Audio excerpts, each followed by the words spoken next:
Hello and welcome back. Okay, so this is going to be the seventh property, the last property that we are going to be discussing, that you actually need to know, and that is how you in fact take the reciprocal when you are dealing with algebraic inequalities. Okay, so again, first of all, we need to get our inequality out, and let's say you're given the following inequality: 1 divided by a is greater than 5.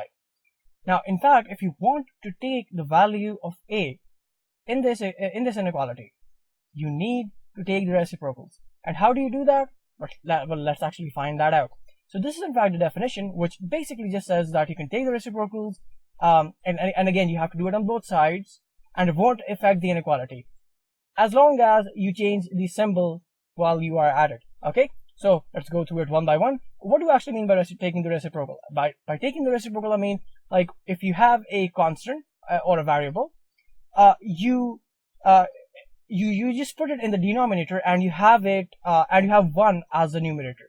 And if you have 1 divided by if you have 1 divided by the constant or a variable, you just turn that into a normal variable or constant. You basically just you're just flipping positions from the numerator back to the denominator, or from the denominator back to the numerator. Okay, so you can do that, but you have to do it again on both sides, and you just have to flip the inequality, and everything's good.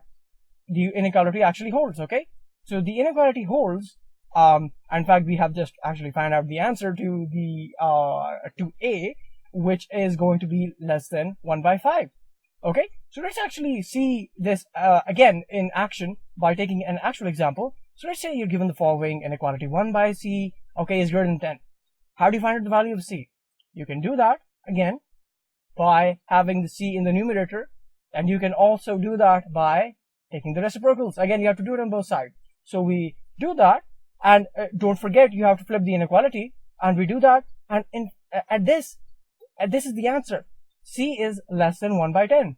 Okay, so what is 1 by 10? 1 by 10 is 0.1. So this can be C can take on the value of 0. C can take on the value of some negative number, and C in fact can also be 0.1 is the value of C.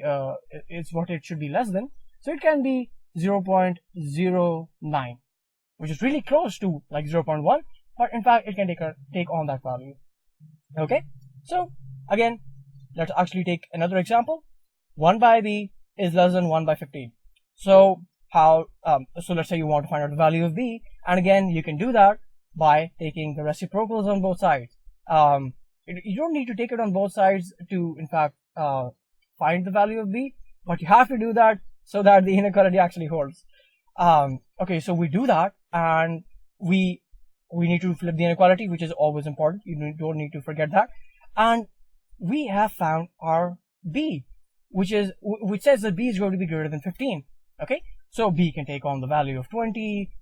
B can take on the value of let's say 200, 250, 2000, whatever it is. It's going to be greater than 15. Okay, so that is all there is to taking the reciprocals. And thank you for watching, and I really hope you learned something.